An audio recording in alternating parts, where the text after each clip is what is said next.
I don't know whether football is at all prominent in Manchester.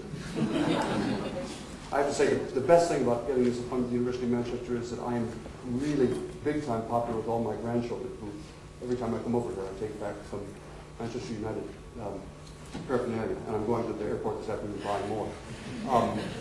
So I'm using that as an example of symbolism that might cut. I don't actually honestly know whether it does here, but in the States, athletic loyalty is often cut across that. Some things that in the States, some things that are true about America that most Europeans think are really crazy, like our flag worship, are actually need to be understood in the context of our being an immigrant nation. The Pledge of Allegiance to the flag, for example, I pledge allegiance to the flag and to the republic for which it stands, one nation, indivisible, with liberty and justice for all. Any American can do that. It sounds bizarre. It always sounds to Europeans like a little, we're just about to raise our arm, little fascists. But if you ask, where did that Pledge of Allegiance come from? It was invented not in 1776 when we got our freedom from the imperialists, and not any time. It doesn't come from anything earlier. It was invented in 1908, right in the midst of a big upswing of immigration, and it was invented by socialists, progressives. It was not a conservative imposition of ethnocentrics. It was a progressive motion, and the reason they invented it, that's why the language is in there, with liberty and justice for all, and they invented it as a way of saying publicly, even if you don't look like us WASPs, or white Anglo-Saxon Protestants, but you come from, Jews from Russia or from Italy, if you sign on to this thing, you're just as good an American as I am, and my ancestors came there in 1640. So, I'm not trying to say if only Britain had a Pledge of Allegiance, everything would be right. I'm not trying to say that. I'm trying to shock you all a little bit by seeing that symbols like that can matter. But it's not only symbols, it's also, I think, I know Trevor Phillips is a very controversial figure in Britain, but he said a lot of things that I think are really quite interesting. One thing he said is, we ought to arrange it so that Trevor Phillips, you know what I mean by that? Yeah, okay.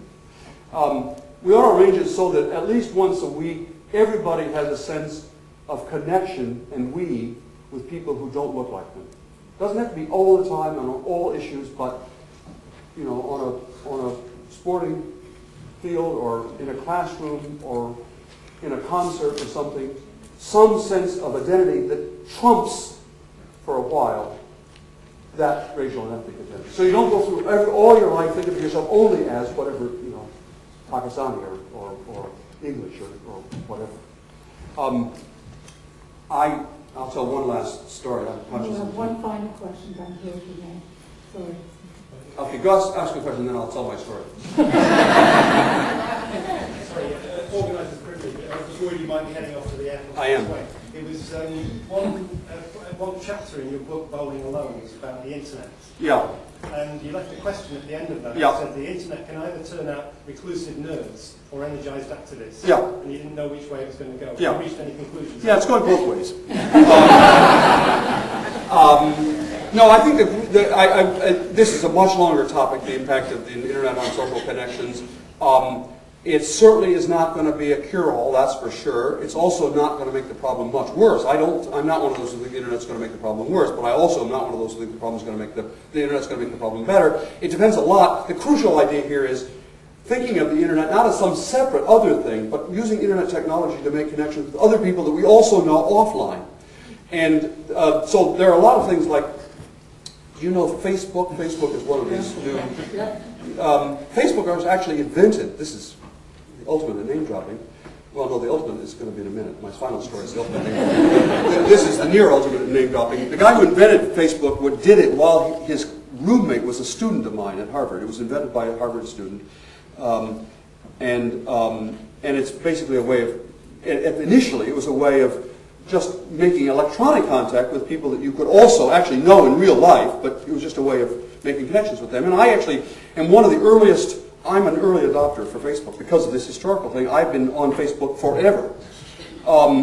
And I use it to keep track of former students, and when I have students in class, if I send them messages, Facebook and so on, I poke them. I don't know how many of you are aficionados of Facebook. I'm really in there. I know I look old and so on, but I'm really actually very modern. And it was at that point what I call an alloy, that it was a network that was not purely silicon and not purely face-to-face. It was a little bit of internet and a little bit of reality. You sort of want to say an alloy. Now Facebook, actually, over the last year, it's become a global, and in so doing, it actually no longer has quite the same mixture of face-to-faceness and reality. And so, in Facebook, you can, one thing you can do is you can join Facebook, and then you can send anybody else who's a member of Facebook a note saying, "Be my friend." And I get every day 2 requests from people all over the world to be their friend. And that's an odd notion of friendship. I mean, you know, somebody from, you know, Berlin last night sent me a note saying, "Will you be my friend?" through Facebook, right? Well, what does that mean? Does that mean if I get sick, he'll bring me chicken soup? I mean, sort of, what, you know, we'll also go through the various things of friendship. If I hug him, will he hug me back? I mean, I don't know. I mean, it's not friendship if I don't know him. And do I know him? Well, so I'm skeptical of that. I'm just trying to illustrate the difference between a connection that has some reality.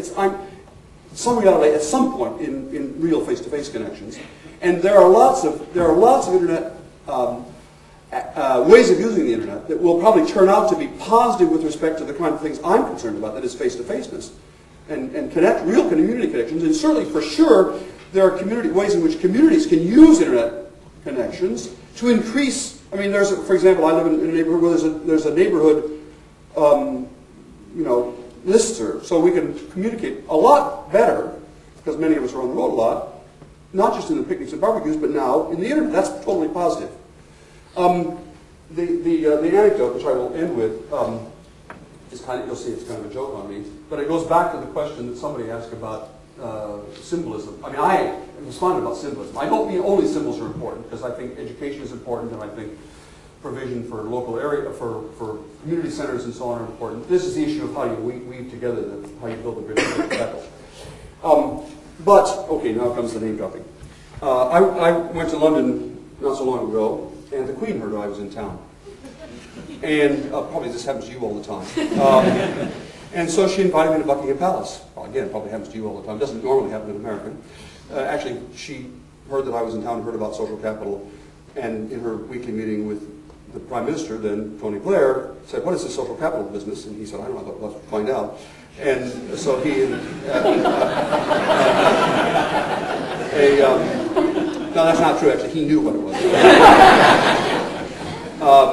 So he and a guy from Number 10 and I went off to Buckingham Palace. This is, for an American to say this sounds like just a total fantasy. But it was true. We went up there, you know, past the guards into the... And she wasn't there. I think just got misplaced in her diary. So she didn't show up for this meeting. But all the other senior people, and the whole senior staff of the royals was sitting around this table in the Buckingham Palace, including the guy who's the key figure in the movie The Queen. He was actually there at this table. I've forgotten the guy's name, but he was Sir something was there. And he opened the conversation by saying, "Professor Putnam, what we'd like you to talk about is what should be the social capital strategy of the royal family." For an American president, it's like I died and gone to heaven, right? It doesn't get any better than this. And I thought a little bit about the problem, and I actually do think that the most serious social capital problem facing Britain is the one we've been talking about here towards the end, that is how to create a new we, a more encompassing sense of connections. Not, I want to keep saying this, not eliminating people's differences, but having some other identity that also is more encompassing. And so I said to him, well, I know that royal families often in the past have used marriage as a way of making alliances. And so how about finding a nice Bangladeshi girl for the princes? Dead silence. and I hope this doesn't sound like I'm violating some rule or something. I mean, I was, obviously. As we left the the grounds of the palace, this guy from number 10 said to me, "Bob, I'm not sure that's exactly what he wanted to say." And of course I was, not mostly serious, but I was actually sort of serious, because what I was sort of trying to, I wasn't literally serious, but what I was trying to get across is the notion of using symbols as ways of showing you don't have to be kind of normal Anglo, white Anglo British to be a member of this community. That's what I was trying to get across. I think it's going to be a big challenge. For us, but it's going to be, in the end, it's going to be great. And I couldn't be more delighted that my granddaughter is going to be living in a much richer America, financially and culturally and in cuisine terms. But progressives like me who favor living in a multicultural society, a diverse society, don't do ourselves any favors by pretending that it's just an easy thing to do. It's not, living with diversity is not easy to do.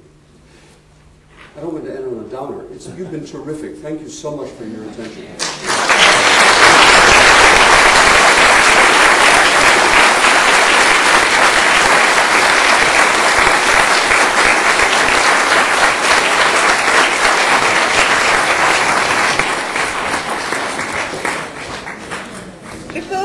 Before everybody shoots off, I'd just like to say a few words of closure to conclude the day. I can see you're all running to go away. First off, just thank you to our sponsors for today, especially to the City Council and to the University for bringing us Professor Putnam, but in particular also to the Manchester Met University, to Bernard and to MSIN, to Gary, for supporting this conference today. I think just the fact that there's such a diverse audience here today shows the strength of a social capital and the importance of it bringing so many people together. And just as our own little social capital experiment, those of you who've got dots, can you wave them in the air and see how many people have talked to each other? Oh yeah, quite a lot of green dots over there. Oh yeah, that's good. I've only just got one green dot, I was a bit sad. So that was our little experiment of a social capital experiment. I think there's a couple of things that really struck me today about the importance of social capital and bringing people together. One thing that Ed said was about creating meaningful spaces for people to come together, to talk about difference and to get on together. The other thing I think that Anne pointed out was listening, and how important it is to listen to each other and to learn how to listen, and that's a really kind of important skill. And I think everybody today has been really good at listening. There's been a lot of speaking, so thank you all for coming today and listening to the various people that have spoken.